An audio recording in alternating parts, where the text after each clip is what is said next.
ભારત અફઘાનિસ્તાન વચ્ચે વધતી નિકટતા જોઈ પાકિસ્તાનના પેટમાં તેલ રેડાયું છે। પોતે ભલે આતંકીઓને પોષતું હોય, પરંતુ અફઘાનિસ્તાન ટીટીપી સામે કાર્યવાહી ન કરે તો પાકિસ્તાનને મરચા લાગે છે અને એટલે જ તેણે તાલિબાનને તખ્તા પલટની ધમકી આપી નવી બાજી રમી છે। અફઘાન તાલિબાનને પાકિસ્તાને અંતિમ ચેતવણી આપી કે ટીટીપી એટલે કે તહરીકે તાલિબાન પાકિસ્તાન વિરુદ્ધ કાર્યવાહી કરો અને સુરક્ષા શરતો માનો, અન્યથા પાકિસ્તાન અફઘાનિસ્તાનમાં વિપક્ષી શક્તિઓને સમર્થન આપશે। ભારત અને તાલિબાન વચ્ચે મજબૂત થતા સંબંધોના કારણે પાકિસ્તાન તેની વ્યૂહરચના બદલવા મજબૂર થયું છે। ઉચ્ચ કક્ષાના રાજદ્વારી અને ગુપ્તચર સૂત્રો અનુસાર પાકિસ્તાને અફઘાન તાલિબાન નેતૃત્વને પોતાનો અંતિમ સંદેશ મોકલી દીધો છે। પાકિસ્તાને તેમાં ઉલ્લેખ કર્યો છે કે તાલિબાને શાંતિ અને સમન્વયનો માર્ગ અપનાવવો પડશે અને પાકિસ્તાનની સુરક્ષા શરતો માનવી પડશે, અન્યથા પાકિસ્તાન અફઘાનિસ્તાનમાં એ રાજકીય શક્તિઓને સમર્થન આપશે જે તાલિબાન સરકારને પડકાર આપી શકે। એટલે કે પાકિસ્તાન સીધી રીતે તખ્તા પલટની ધમકી આપી રહ્યું છે। સૂત્રોના જણાવ્યા અનુસાર આ કડક સંદેશને તુર્કીના માધ્યમથી તાલિબાન સુધી પહોંચાડવામાં આવ્યો।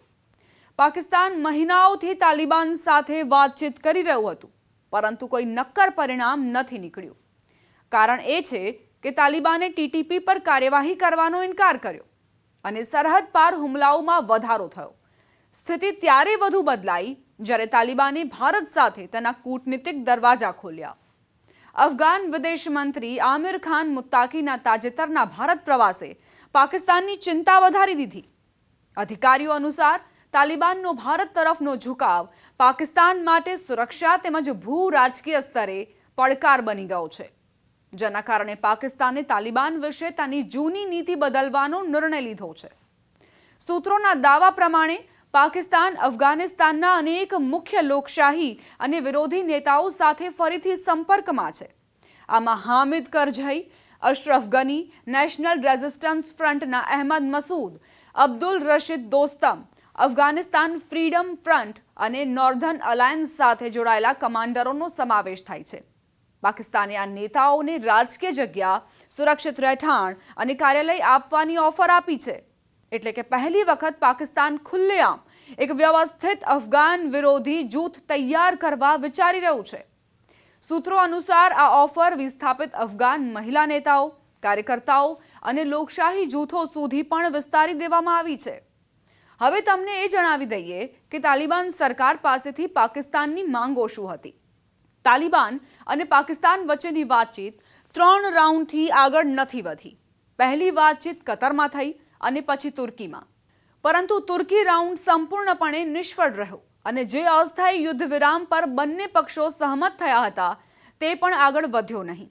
આ દરમિયાન પાકિસ્તાન ઈચ્છતું હતું કે તાલિબાન ટીટીપી પર કડક કાર્યવાહી કરે, પકડાયેલા ટીટીપી આતંકવાદીઓને સોંપે, ડ્યુરન્ડ લાઇન પર શાંતિ જાળવવાની ગેરંટી આપે, સરહદ પર બફર ઝોન બનાવે અને વેપાર તથા સહયોગને સામાન્ય કરે।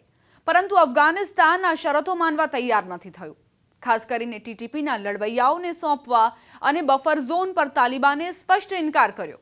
પાકિસ્તાનનું કહેવું છે કે આ શરતો તેની સુરક્ષા માટે જરૂરી છે, કારણ કે તેના સૈન્ય મથકો પર હુમલાઓ વધુ વધી રહ્યા છે। પાકિસ્તાનની આવી ધમકીઓની શરૂઆત ત્યારે થઈ જ્યારે ભારત અને તાલિબાન વચ્ચેના સંબંધોમાં મજબૂતી આવી, જેમાં અફઘાન વિદેશ મંત્રીનો ભારત પ્રવાસ અને કૂટનીતિક વાતચીતનો સમાવેશ થાય છે।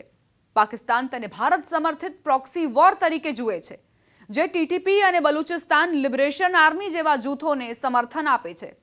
પાકિસ્તાનના વડાપ્રધાન શહેબાઝ શરીફે પહેલેથી જ તાલિબાનને ટીટીપી વિરુદ્ધ કાર્યવાહી કરવાની ચેતવણી આપી છે। આ સિવાય તેમણે કહ્યું હતું કે જો તાલિબાન ટીટીપીને આશ્રય આપે તો સંબંધો તોડી નાખવામાં આવશે।